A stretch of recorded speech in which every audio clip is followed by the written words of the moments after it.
The Bluff Cove Air Attacks took place on the 8th of June 1982 during the Falklands War.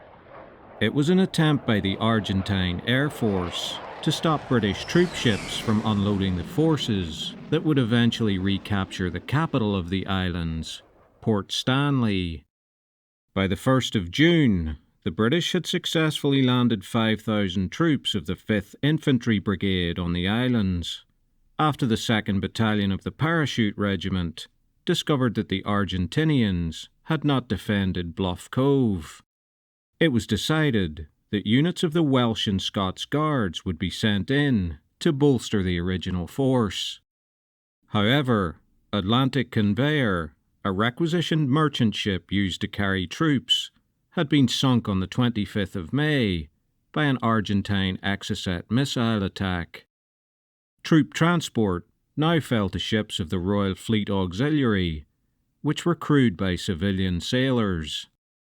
Though Bluff Cove had been conceded to the British without a fight, 602 Commando Company, an Argentine Special Forces unit, had dug in on nearby Mount Harriet to observe the British build-up. On observing the ships arriving and unloading on the 8th of June, they called in an airstrike. 2 waves of A-4 Skyhawk fighter bombers from the Argentine Air Force's 5th Air Brigade departed from Rio Gallegos Air Base, each loaded with 3 500-pound retarding tail bombs. 3 Skyhawks were forced to return to base due to refueling issues, leaving 5 from the original group to continue. 6 Argentine Dagger fighters simultaneously took off from the airbase at Rio Grande to provide support. One of the Daggers was similarly forced back to base by refueling issues. Before the attack group left, 4 Mirage 3 fighters took off from Rio Grande. It was a decoy mission to draw away the British Sea Harriers from the attack zone, allowing the Skyhawks and Daggers to carry out their attacks without threat of being attacked themselves. In addition, the Argentine destroyer Santissima Trinidad broadcast interference signals to jam the frequency used by the Royal Navy's air controllers who directed Sea Harrier operations. It was an excellent plan. However, the British still had a chance to avert disaster. Their nuclear submarines were an ace in the hole throughout the entire conflict. HMS Valiant was monitoring Rio Grande and tracked the 6 Dagger fighters from takeoff. But their warning message never reached the British forces at Bluff Cove. There's lots more to come in this video, but please consider liking, subscribing to the channel and sharing. And please consider supporting my work with a PayPal donation. The link is in the description. Thank you. At 2 p.m. local time, the first strike took place. 2 Royal Fleet Auxiliary ships, Sir Galahad and Sir Tristram, were struck and badly damaged. 3 bombs struck Sir Galahad and 2 Sir Tristram. 48 men died aboard Sir Galahad, 32 Welsh Guards, 11 other military personnel, and 5 crewmen. The attack on Sir Tristram killed 2 crewmen. At 4:50 p.m, the second wave of Skyhawks attacked Bluff Cove, but this time, Sea Harriers were waiting for them. After striking a landing barge, with the loss of 6 Royal Marines, the Skyhawks were attacked by Harrier pilot Flight Lieutenant David Morgan. He shot down 2 of them, while his wingman took care of another. The pilots of all 3 were killed. The 4th Skyhawk sustained damage, but was able to make it home.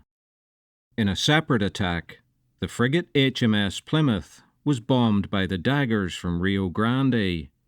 5 crewmen were injured, and though the ship was badly damaged, it survived.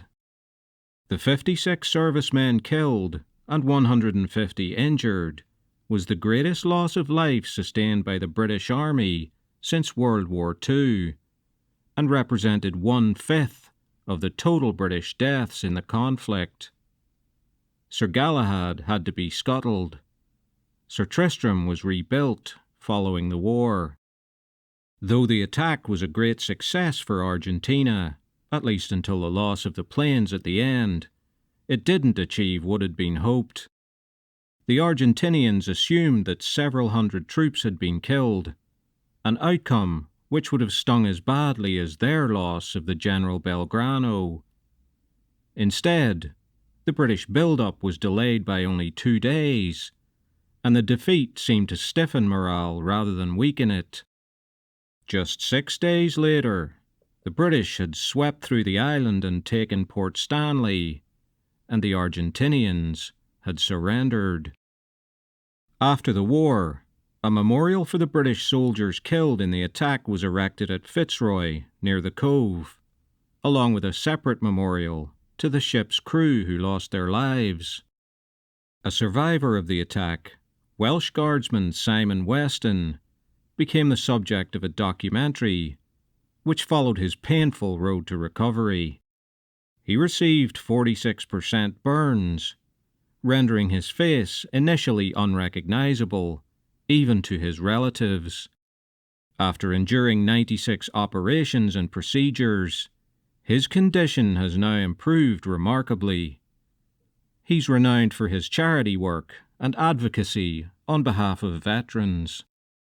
In a later documentary, he travelled to Argentina to meet with Carlos Cachon, the pilot who bombed his ship.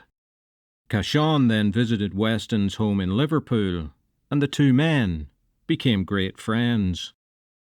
That friendship is a fitting tribute to all the casualties of the Falklands War, and it proves that while those who start wars are rarely men of honour, those who fight them almost always are.